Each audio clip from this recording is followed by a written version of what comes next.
Welcome to Your Need to Know. I'm your host, Catherine Reed, and joining me today is Delegate Kory, who represents House District 38 here in Northern Virginia. Thank you so much for being here, Kaye. Thank you very much for inviting me. So you and I have known each other for several years. We've Yes. worked together on different legislative bills, which we'll talk about. But you have a very interesting story, I think, about how you came to politics, which was you didn't wake up one day and decide you wanted to be, you focused on solving problems, which is, I think, how a lot of women get involved in politics. I agree. I did, and I think that women are very good at using politics as a tool for solving problems and making life better. Long time ago, I was almost in the Peace Corps, and then I decided no, I needed to focus in the United States, and that was the beginning of being a community organizer and going to the Saul Alinsky School in Chicago. And then I worked for a number of citizen groups. Most fun was the Gray Panthers. Wow. And we had some successes. And anyway, from that, I actually got paid to be a community organizer and to develop social service programs. And in Fairfax, I did a lot with students who are whose English is their second language, and who are from homes that are living in deep poverty. And then I had my third child, and I stayed home, and I realized that Fairfax County's public schools were wonderful, but they needed help. Nothing's perfect. Nothing's perfect, no. And I live by Bailey's Crossroads, and the schools there are easily 70% of the students are from low-income families and don't speak English as a first language. Yeah, right. So it's a system that is unlike outside the Beltway, and I learned very quickly that the schools were physically deficient. We used to have to run to put garbage bags on the computers when it rained because the roofs would leak in the middle school and the high school. So I started calling my school board member every night and saying, when is this going to get fixed? He answered the phone. I don't know why he answered every time, but he did. And then he asked me to be his campaign manager the next time, but he became ill. So then he said I should run. And I didn't really want to, but I wanted to solve those problems. So it just sort of snowballed from there. And isn't that interesting? Because I find that a lot of women, the same thing. I've had other school board members on here and say, well, I was interested in later start times, or I was interested in solving this problem. And Right. the quickest way, the best way, the most efficient way was to simply run so that I could sit in a decision-making position. Right, and you realize that a lot of the decisions that as an oblivious citizen, you don't know where the decisions come from, and you think they're rationally made. No, they're not. It's all about politics. You know, whether your school gets renovated, whether your school gets a new roof. Anyway, Right, and that's advocacy, right? Because a lot of being in Yes. an elected position is advocacy, and who is the louder voice, or who Right. can organize the most people so that you get something for the project that you want. Right, and there are interesting differences in behavior between being an advocate, a candidate, and then a legislator. And you can only do one at a time, and best to be a legislator when you're in Richmond, not an advocate and not Right. a candidate.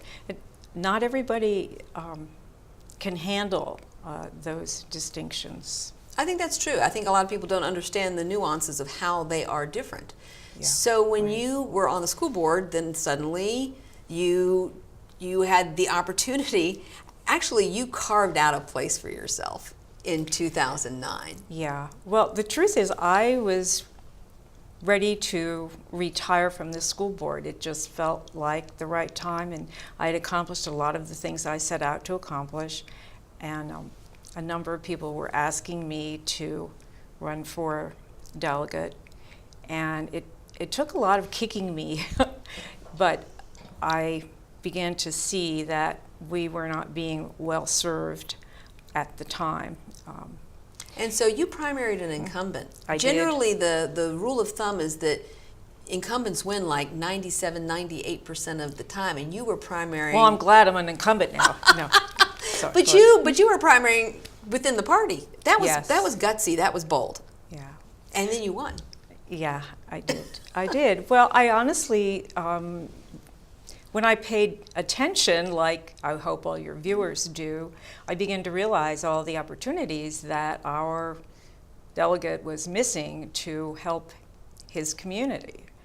And I believe in my abilities as an advocate, and so I just thought people deserve better, and maybe I can give them better.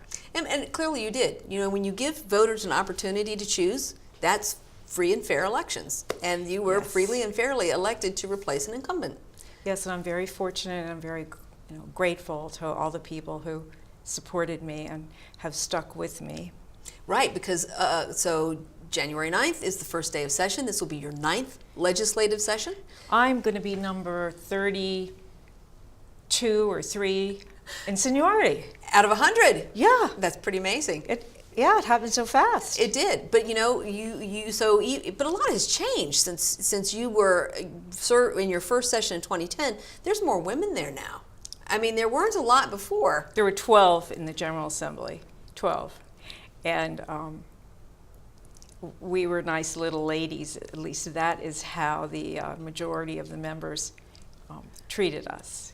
You got a pat on the head, right? Right, because you were in the minority, like vastly in the minority. Absolutely, right. But now that Nevada has been the first legislature in the United States to have a female majority legislature, and can you imagine, this is 2018, and this is the first legislature out of 50 states to have a majority women. Now, while I think Virginia is not in any danger of having that distinction, I do think there's opportunities. In 2017, we saw more women elected. Exactly, I agree. And in 2019, this is an election year.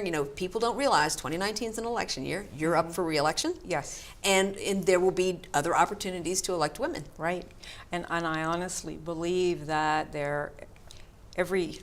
last year and next year, there are more women candidates than ever before. I mean, by a factor of, I don't know, twice as many, 3 times as many, which is wonderful that women are feeling like they have the opportunity to stand up and become leaders in a way that they've never felt before. So we could have, sooner than we all think, a majority of women, at least in the House of Delegates. Right. So I can't wait to have a woman speaker. Yes, I can't wait to have a woman speaker too. And there's a very real opportunity. It was an amazing, and I wasn't there, and you were, when a new leader was elected. Yes. On December 8th. Yes. And it was Eileen Fillercorn. Yes. Congratulations to us for electing Eileen. Yeah. I know. So there's a very real possibility that she could end up as the first woman speaker. And the other thing to mention, the legislature of Virginia is 400 years old in 2019. Yes. Starting as the House of Burgesses, we are the longest operating legislative body in the Western Hemisphere, I believe. Yes, you are correct. Yes. Right. So it's about darn time we had a few more women instead of just a series of men who go from wigs and breeches to coats and ties. No, you're right. And I often wonder what it looks like to the men in the coats and ties on the other side of the aisle, because unfortunately it is the other literal side of the aisle, as they're looking at us. Right. I know what they look like. Right. They look pretty much all the same. Yep. We don't. No. The Democratic side of the House of Delegates is very representative of who is actually living in Virginia. Yeah, and I think, honestly, we are perceived by the members of the majority party as a real threat. Right. I hope so. Because a lot of people don't understand that the Speaker of the House makes the committee assignments, and this has been problematic in trying to get legislation out onto the floor for a vote. I mean, ERA is the big one this year. Right. And ERA, I think, for years has had the votes on the floor. It's been killed in committee. I know. And last year, I, through sneaky ways, was able to get a conversation about the ERA in Privileges and Elections, because the chairman was never going to put it on the agenda. So I worked with a member, Sam Rasool, of privileges in elections, because I am not, and asked him to do some parliamentary procedures that would allow him to at least say, there is this bill. And that was the opening. That was the first time. It wasn't up for a vote, but it was the first time that we were able to discuss it within a committee and or a subcommittee. So this is a great example, though, of why people need to pay attention, right? Because there has to be a mandate in order for people on a committee, even before it gets to the floor. If they're members of a committee and you are their constituent, explain how important it is when someone calls your office, shows up, sends you an email, writes you a letter. Absolutely. I can't tell you the number of times that I have heard members of the General Assembly, members of the House say, well, 10 people called my office about this, and so I know they care about it. And so there you are, 10 people. Right. Come and visit, and as they say, get in your delegate's face. It Right. makes a huge difference that you took the time and the energy to come to Richmond, and besides that, it personalizes the problem. Whatever your issue is, it becomes personal, and that makes a huge difference too. I think it also gives members some cover. You know, Medicaid expansion, was it passed in 2018? I mean, that has just been fought since Governor McAuliffe was in office. I mean, that has Yes. just been an ongoing fight since Yep. 2013. Yes. And it got accomplished, but part of that, I think there were probably a lot of reasons, but part of that is constituents in the districts that were represented by Republicans who were not voting for Medicaid expansion Yeah. were hearing from their constituents. Exactly. Which gave them cover to say, my constituents want this. Right, and it isn't coming from me, it's actually coming from my constituents. And that is, I believe, the way that the ERA is going to become passed. Across the state, there are so many constituents pushing their members of the House of Delegates that I really think that, I shouldn't say it out loud, right? But Well, I know, next nobody wants year- to jinx it, but Yeah. in No, I do. 2019, Yeah. this could really happen. I believe so, and I think it'll be one of the very few Democratic, I hate to call it that, because Right. it shouldn't be partisan, but bills that will get passed. You know, and I concur with you. I think that we'll get it. It's an election year, and to Right. be anti-woman is not a good thing in 2019. Right, so that you have to go around saying how much you appreciate women, and the ERA bill doesn't cost any money. On that note, we're going to break, and we'll be back after this break to talk with Delegate Kory. My twin brother Jacob has an autism spectrum disorder. I remember one moment after being at school all day, I remember him getting into the car just bawling and saying, "Mom, I have no friends. Why don't I have any friends?" It broke my heart.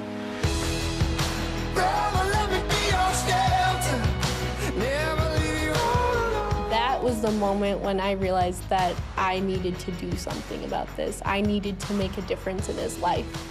And I knew that if I could help him find a friend, I could help teach other people that including people with differences is the right thing to do.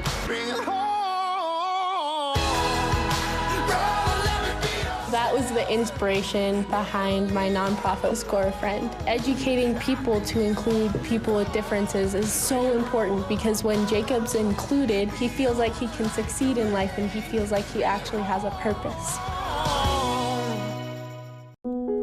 Queen is just my everything. His smile did it. His smile, his eyes, his knowledge. My landlord, he decided that he wanted me to move based on the fact that I was transgender.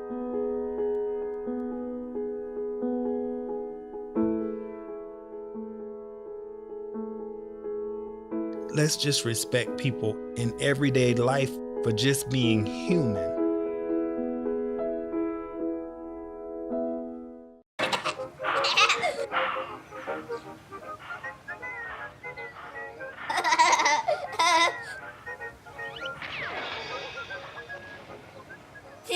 I surrender, I surrender.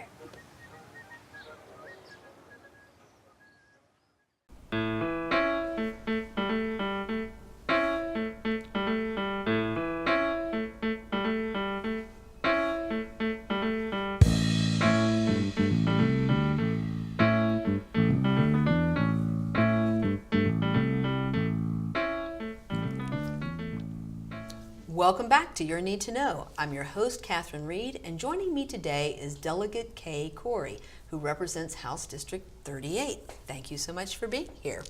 Thank you for inviting me. It's truly an honor, and I appreciate the opportunity. Listen, I'm always about educating our viewers on how they can be better participants in our democracy, because it does rely on people being engaged. Yes. So let's talk a little bit about how you decide what bills to file. Where do those ideas come from? You know, how do groups reach out to you? Do individuals reach out to you? How is a bill made? Those are all of those sources are true. You're right. Well, some things are causes that I've been working on for years and years, or a piece of a cause. But a lot of it is because a group, an organized group or a not organized group, will ask me to look into something, and it'll end up becoming a bill. And people need to understand that it's not it's not a mystery, and it's not a particularly difficult to master science to talk about what kind of legislation that they would like to see and ask their delegate or senator to introduce it. Every group that I know of, organized group, whether it's a lobbying group or a group of citizens, has a legislative agenda, which they share with us.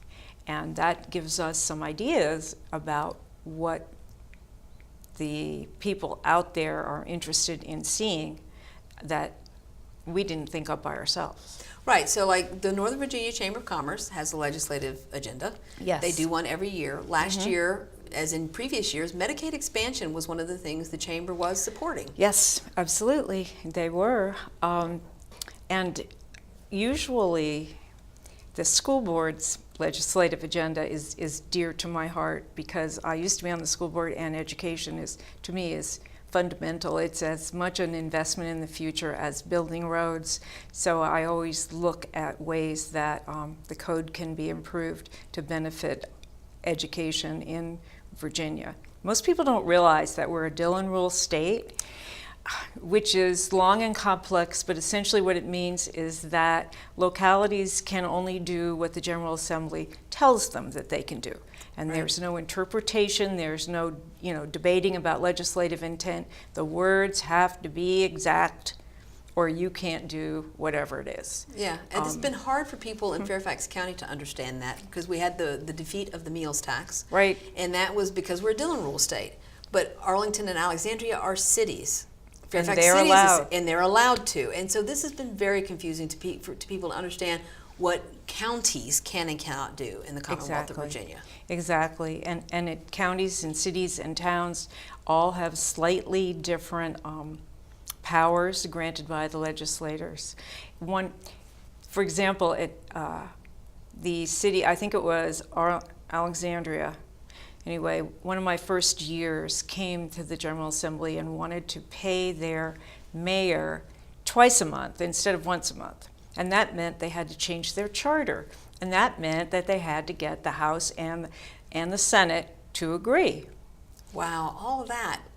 I know, and it wasn't easy. Wow. Not everybody wants to be nice to whomever represents that district or those locals. There are all kinds of regional prejudices. That's why they call it politics. Yeah, That's why they call it politics. So there's a lot of things that affect,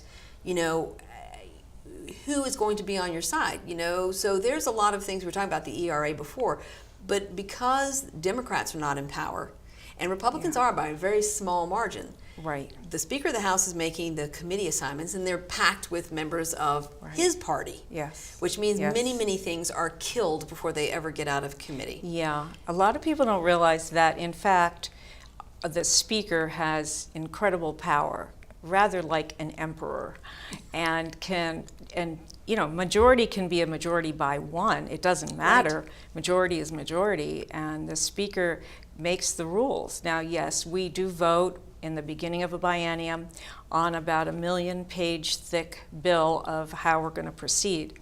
But the protocol or expectation is that you won't ask any questions and you won't make any amendments and you'll hurry up and pass it. So which is efficient but not necessarily good. right, and for example, in there are rules about how bills proceed once they're filed, and the speaker has to assign it to a committee, and then the committee chair has to assign it to a subcommittee, and then the subcommittee chair can decide if it's going to be heard, if it's going to be on an agenda or not. And I have scoured those rules. There is no place that guarantees that a bill will even be talked about if it's filed. And let's talk about the number of bills. I mean, you probably file how many a year yourself? Well, the first year of a biennium, we're allowed to file as many as we want. So for the past several years, once I got over the idea that I actually was going to have to be an expert on every bill, because I thought I would have to talk about every bill when I first got to the General Assembly, I've filed about 30. Okay. And out of that, maybe I can present a little more than half. Last year, I presented 2. I was able to speak about 2, and they did pass. Right. But all the others didn't even. They were laid by.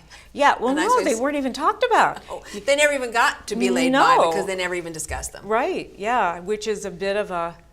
That's very disheartening. Dilemma. Yeah, it is a huge dilemma, and the speaker has his reasons, and it's not as though you could persuade him to change his mind. Right, but we're still talking about 2,000 bills or more. Yes. Per legislative session. We are a part-time legislature. Ha ha ha. I know, right? Mm-hmm. And that's incredible. That needs to change. There are many things that need to change, like our one-term governor, our off-year elections, and our part-time legislature. Those are my top 3 things that need to be changed in Virginia. No, I agree with you. Yeah. So this year it's 45 days. 45 days is inadequate. But you know that the 45 days count weekends, too. That is the Constitution mandates the number of days, but if you look at our legislative calendar, weekends are counted, so it's actually less. Then it's less than 45 days yes, because it you're is. talking about business days, right? Where you're actually in session and you're actually doing the work of the General Assembly. But the truth is, in the past several years, we have extended the time. The session because they were like this summer. That's how Medicaid expansion got passed. Right. Everybody was called back. Right. And so that's sort of an extender, but that's also inconvenient in that if you're a part-time legislator and you have to earn a living doing something else because you could barely pay your travel expenses with what you're paid. The legislators are paid. What are you paid now?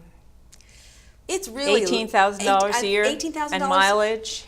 $18,000 a year in mileage to run the Commonwealth of Virginia. And the cost of food when you're there. You don't do it to make money unless you. Never mind. But as a legislator, you're not doing this as a full-time job. It's not like Congress. You're not paid to do the job full-time, which means you have to have a job that allows you to go back to Richmond every time you need to be in session. Yes, you either are retired or you basically are an independent professional. And if you look at the composition of the Senate and the House, that's the case. And that in and of itself is discriminatory. I mean, I found that when I was on the school board because it's not supposed to be full-time. Yeah, not supposed to be. Basically, that's a joke too. It is. And the salary and compensation for travel or whatever is about the same. Yet, if you care about it and you actually pay attention to your responsibilities, it's full-time. It is. I mean, I remember saying something to Ryan McElveen about the school board. He goes, it's not just the meetings, it's the work sessions, it's the special sessions. Right. It's the amount of time they spend reading, going to the schools, participating in activities. Right. Really, the school board, I had no idea until I got to know some of the school board members how overwhelming the amount of time they spend doing that. It's more than a 40-hour week, and frankly, the same thing is true of being a delegate. And no one requires you to do that, but if you really want to serve your constituents and advance the values that you and your constituents share, you have to put in that kind of time. And we get one assistant. You're putting in even more time. I want to talk about HB 83. It was one of your bills that got passed. Yes, unanimously. And what a shock. And it provides it provides menstrual hygiene products to inmates in jails and prisons in Virginia. Yes. But so at no cost. at no cost, and that's a change. That's a big change. That's a change. And so you got the bill passed, but it just didn't end there, because the bill gets passed, it goes into effect. Explain a little bit about the language changes, the comment period, and the fact that you are traveling around Virginia, visiting these jails and prisons. Yeah. Well, first of all, most bills, when they're passed, they don't become effective till the 1st of July. And I say most because some of them do have an emergency clause and they go into effect as soon as the governor signs them. But in general, that's the case. And my bill, because of the way the prisons are run, prisons and jails, I had to first start changing it's not a regulation. I'm going to be sloppy and call it regulations. Okay. I had to require that regulations were changed. And that required going to the Board of Corrections. And then blah, blah, blah. Anyway, it took months to get the language through. Frankly, that was in my bill, and that was the intent of my bill. And I have learned over the years that if you really want to be sure you're being effective, you have to follow up on your bills. And it takes a lot of energy and time, so I have begun following up on like 1 or 2, and that's about it. So I became a good friend of many of the people who work in the Department of Corrections, and finally got the language that I thought my bill required. And then that had to go through a whole lot of different approval processes. And then it has to be enacted in the prisons and in the jails, and whether we like it or not, there is no legislative police who go around to be sure that they're doing, whomever it is doing what you put in your bill.